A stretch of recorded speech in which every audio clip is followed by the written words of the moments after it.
So the most important thing in any decision is to understand what your North Star is. In any decision process, in any stage of a startup, your North Star is going to move. And it's important to re-anchor where you are in the North Star, understand how this decision will impact that North Star. And then we have a process where we like to talk about two-way doors and one-way doors. If things are two-way doors, we want to move quickly because we can always come back out.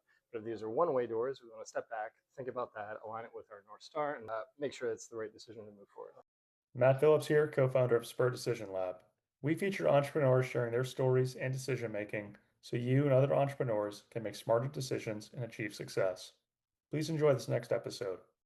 Hi, I'm Carter Powell, CEO and co-founder of FlowMo. Great. Can you describe your venture in one sentence?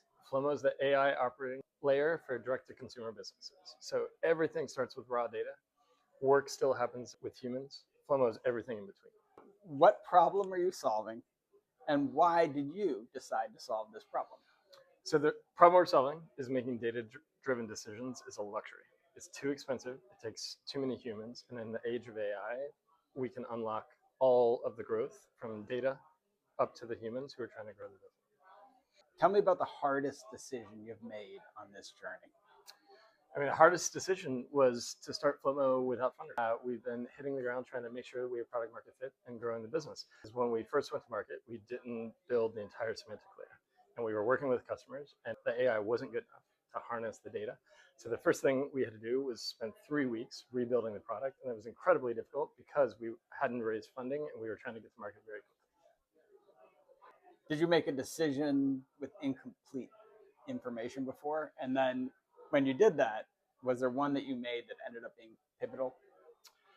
Very pivotal. So in a lot of our go-to-market, we were very wide, looking at lots of different customer types. And what we realized very quickly is that it's very noisy in the space. There's lots of interesting AI stuff, and we want to be hyper-focused on direct-to-consumer businesses where we know their pain and they have the biggest part of our problem. What about one that did not work out? A decision that did not work out. And then what would you do differently? What would I do differently? We've had a lot of customers where I sort of describe it as like blowing up rockets, where we started with the customer, we got them excited, the platform wasn't quite there, we tried to keep them interested, but we kind of missed the window.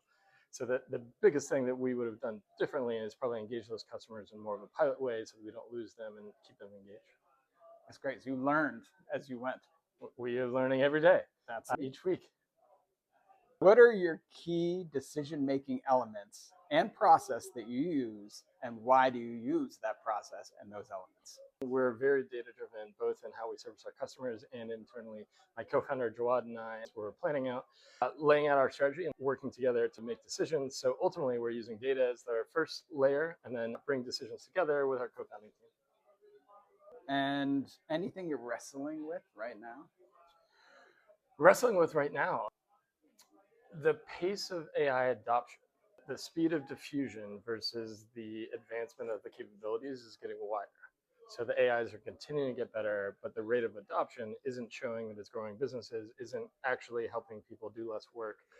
So that chasm and that gap is things that we want to work towards closing. What's the most uncomfortable decision that you've made? Most uncomfortable decision we made was to hire a data modeler pre-fundraising because we felt like we were slowing ourselves down because my co-founder and I didn't have enough hours of the day. So going out, deciding to pay a salary pre-raise was a pretty challenging decision. I think that's a decision a lot of people wrestle with. What decision frameworks do you use most often when you are faced with a tough challenge? So the most important thing in any decision is to understand what your North Star is. So in any decision process, in any stage of a startup, your North Star is going to move. And it's important to re-anchor where you are in the North Star, understand how this decision will impact that North Star. And then we have a process where we like to talk about two-way doors and one-way doors. If things are two-way doors, we want to move quickly because we can always come back out. But if these are one-way doors, we want to step back, think about that, align it with our North Star, and make sure it's the right decision to move forward. Super. Great interview. Hi, everybody. We're FlowMo. My name's Juad, my co-founder Carter, right over there. And our mission is to help companies grow by making better decisions. And so Carter and I met at MIT a long, long time ago. Carter grew his business from 2 million to 30 million bucks. And I spent the last 10 years doing data analytics, running my own data analytics company and helping all these companies, little logos that you can see there, grow. Big companies, little companies. And one of the things that I discovered over that time is that it's kind of a grind. It's a huge luxury to be able to make good decisions to help you grow your business. And so a lot of the companies that we worked with were like GDC companies, e-commerce companies. And the big challenge that they have is they have all these data silos. They have their Shopify store, their ads, all these things, and they got to bring them all together and to try to understand what's going on, where there's opportunities for growth. And it's crazy expensive. They're spending unbelievable amounts of money on consultants and software to like make it happen. And one of the reasons that it's so annoying and so expensive is that it's extremely human powered. So it's like, one of our customers is this woman named Sabine. She's really nice. And she works for a company called Misha and Puff. They have like $300 sweaters that they make in like Canada and Peru. And so she has this like real question. She's like, oh man, like we're attracting these customers, and if they're discount buyers, do they ever like upgrade to being like a full price buyer? And how does she answer? How could she answer this? Well, she can either get an Excel sheet, but there's no Excel sheet that fits, 10 years of Shopify data and a billion events from her store. She could go buy a BI tool and then hire all these people to do it. So it's this crazy human powered thing. She waits all this time and she gets a dashboard that is basically totally useless because the moment she gets it, she has another question and she's not going to go through this process again. So one of the things that we've discovered about this moment in time is that we can build with AI products that are going to do the work for us. But then also, how do you build a company in May 2026? We're doing unreasonable things. We're taking whole companies and integrating them vertically inside of us.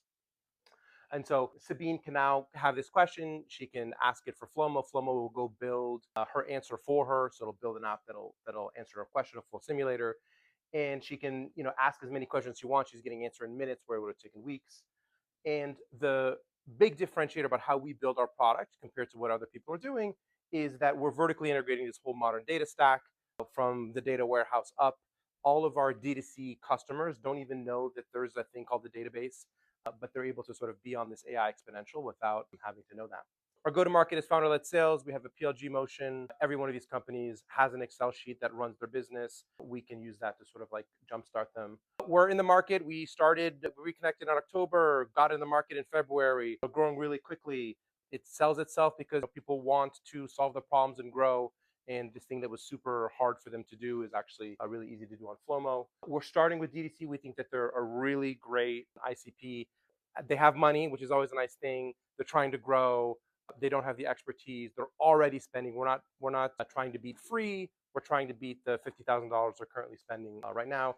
We want to kill BI and then kind of get to everybody that is trying to make decisions based on data. We're raising a round right now, so get your pocketbooks out.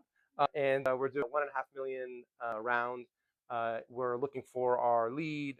We have a bunch of money already pre-committed.